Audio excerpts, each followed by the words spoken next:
Senhor presidente, senhores deputados, senhoras deputadas, venho aqui nessa tribuna, senhor presidente, para compartilhar com vossas excelências um pouco do nosso trabalho, mas assim como também emitir opinião diante do que a gente está passando nesta casa. Tem uma trajetória política que se iniciou nos movimentos de base da Igreja Católica, na Pastoral da Juventude, da qual durante muitos anos tive a oportunidade de trabalhar com jovens da nossa Arquidiocese de Pouso Alegre, e neste espaço de tempo eu tive a grata satisfação e a honra e a oportunidade de, obviamente participando de vários encontros, reuniões, formação, conseguir ter uma formação,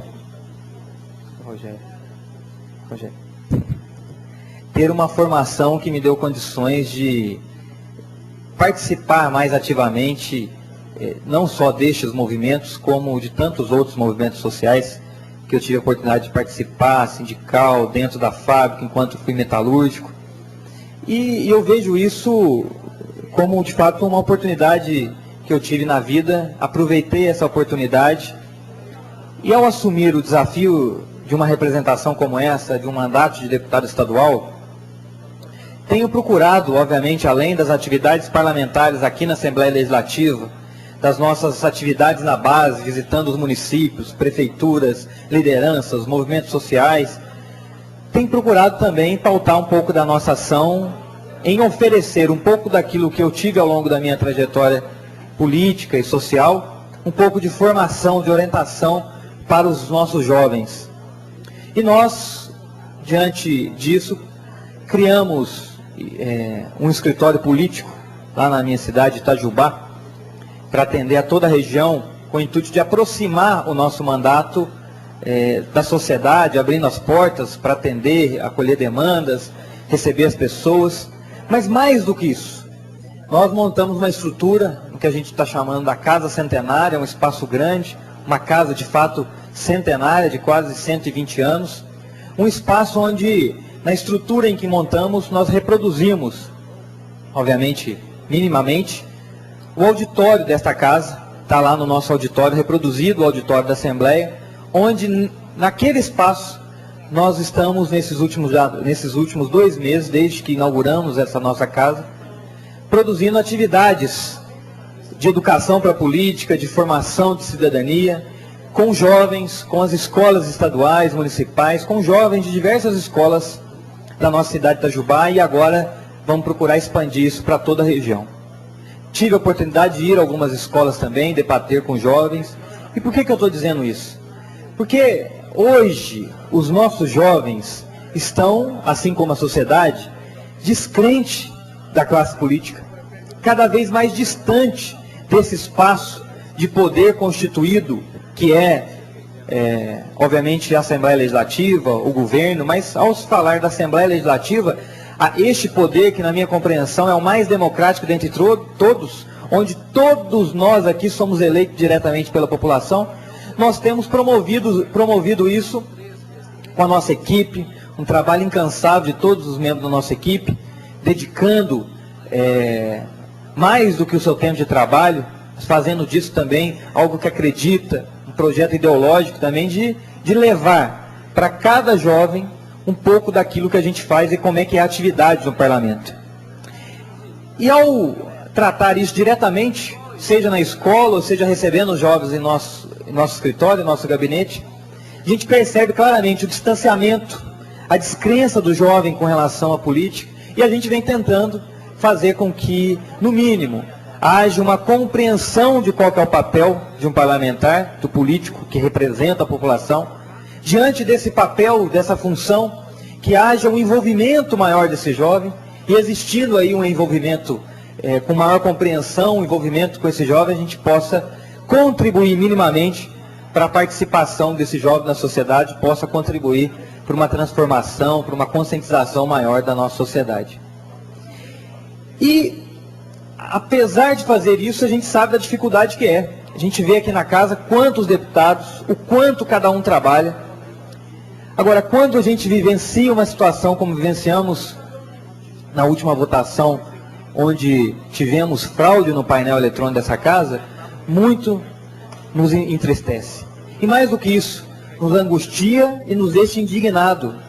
Porque o que adianta, deputado Marques, sua história, sua trajetória de vida, sua liderança? Você vem com toda uma garra, com desejo de mostrar um trabalho, enfrentando essa barreira que a sociedade tem contra a classe política, independente de lado, de oposição ou de situação, mas querendo pautar uma nova política, um novo jeito de fazer, se a gente continua com práticas antigas, práticas que realmente vêm denegrir cada vez mais a imagem, não só de um parlamentar ou de os deputados, mas daquilo que é mais importante, da instituição, que vai prevalecer independente de nós. Não é, deputado Vanderlei? E, infelizmente, a gente tem que viver essa situação. Então, o que está alimentando ainda a nossa crença de que é possível enfrentar isso, é que mesmo em Minas Gerais, que a mídia consegue, na grande maioria das vezes, esconder muita coisa, este caso tem me surpreendido. A mídia, nos últimos dias, tem pautado isso permanentemente, levando esse assunto à sociedade, e a prova é de que eu tenho sido cobrado insistentemente, na base, na família, nas lideranças, por e-mail. Várias pessoas têm cobrado de nós um resultado, uma mudança, uma resposta diante do que aconteceu. Porque a disputa política aqui vai acontecer, obviamente a maioria vai vencer, esse espaço de debate vai existir, e nós temos que, obviamente, garantir que isso exista, mas que isso seja feito com lisura, com transparência, garantindo o debate democrático que é natural e é legítimo desta casa. Então, eu espero que de fato essa casa tenha uma resposta à altura do que a sociedade mineira requer de nós, mas sobretudo à altura do que essa casa legislativa representa, como aqui alguns deputados já disseram, como referência nacional de Assembleia Legislativa, o quanto se trabalha aqui, o quanto se propõe de ações de fato diferenciadas aqui. E eu tive a oportunidade, nesses dias, e hoje ainda conversei com alguns deputados, de uma emenda, uma proposta de emenda à Constituição que nós apresentamos no início da legislatura, que propõe o fim do mandato tampão.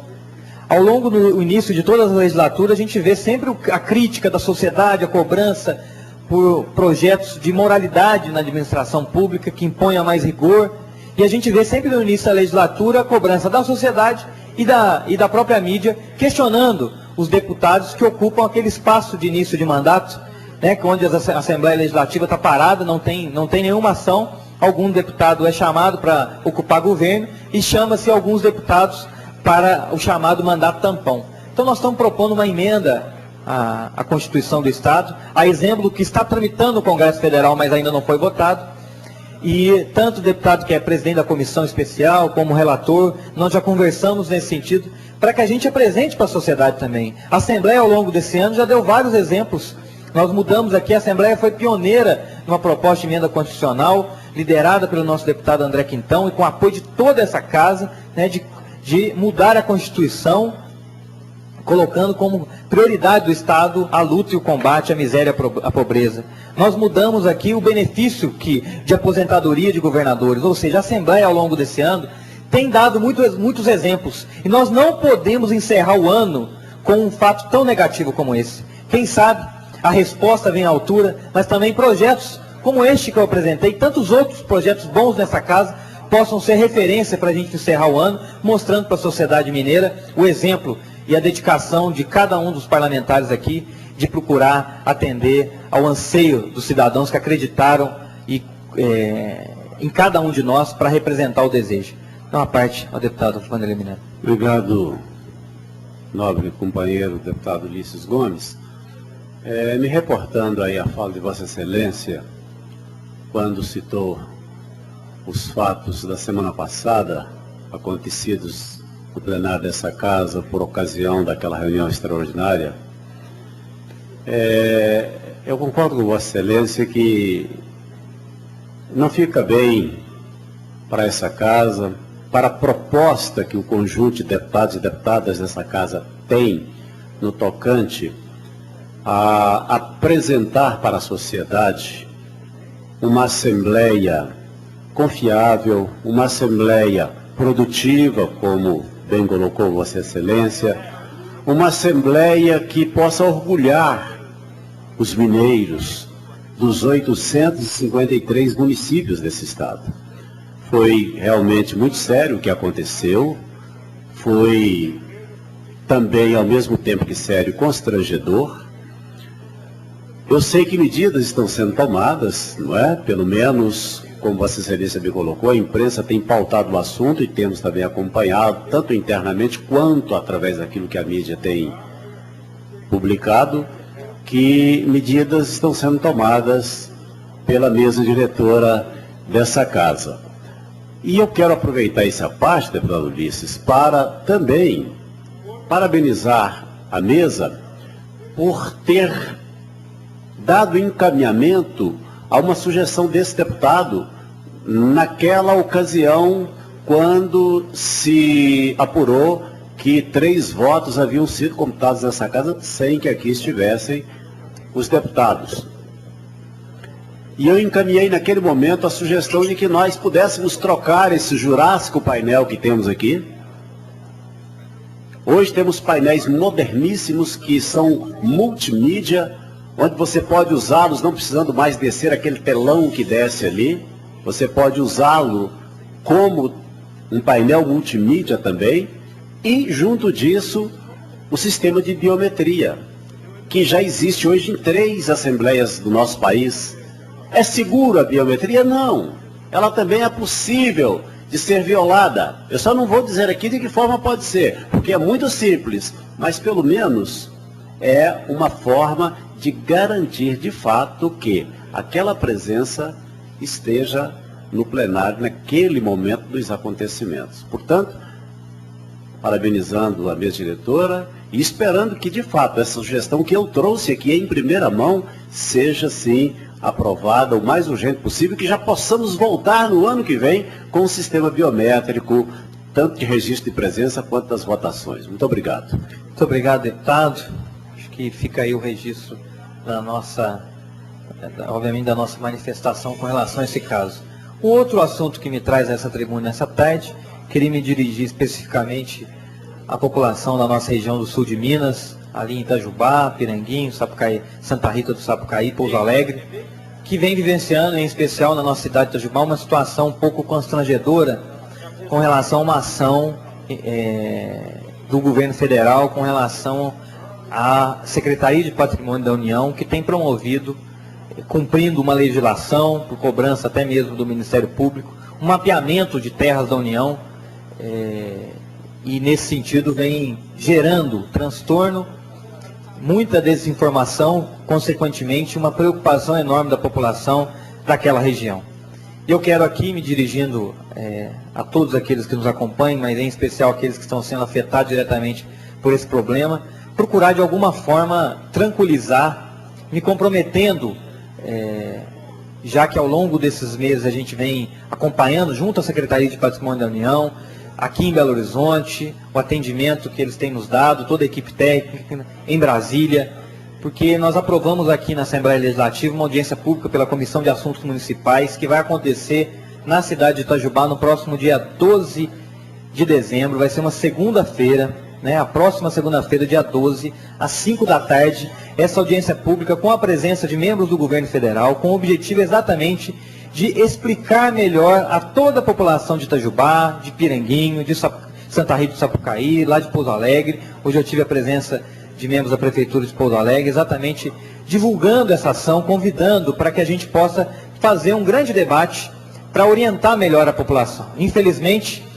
essas situações, por falta de desinformação, a gente tem alguns oportunistas, algumas lideranças que querem tirar proveito político disso, gerando um desgaste danado, desorientando totalmente a população, criando quase que um terrorismo e deixando a população despreocupada, chegando ao ponto de dizer que o governo vai tomar a terra da população, que o povo vai perder seu patrimônio, uma coisa totalmente equivocada. Então, para não ter dúvida, para não ser um discurso apenas de um parlamentar, que não tem interesse nenhum por trás disso, senão o interesse de defender o direito do nosso cidadão, da nossa cidade, da nossa região do sul de Minas. Eu queria aqui convocar aqueles que estão nos acompanhando, vereadores, liderança, o cidadão comum que foi notificado, para que participe conosco nessa audiência pública promovida pela Assembleia Legislativa, através da Comissão de Assuntos Municipais, onde nós vamos estar às 5 da tarde, na próxima segunda-feira, debatendo esse problema. Esse problema que, na verdade, é uma forma de mapear, de encontrar uma solução para a população. Em nenhum momento o governo tem interesse de tirar o direito, qualquer direito que seja, sobretudo o direito da propriedade do cidadão, mas muito pelo contrário. A gente vai estar lá, junto com o governo, junto com as lideranças, para explicar, justificar e orientar melhor para que esse processo, ao ser retomado pela nossa última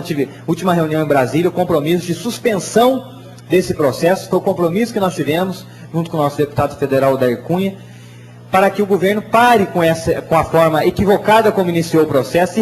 e ao retomar, a partir de um novo estudo, retome esse processo com mais orientação, para que a população possa calmamente participar disso, ajudando a mapear melhor essa ação. Eu agradeço e conto com a presença, sobretudo dessas cidades, nessa audiência pública, que a gente possa melhor informar e virar essa página tumultuada que foi esse processo. Muito obrigado, uma boa tarde.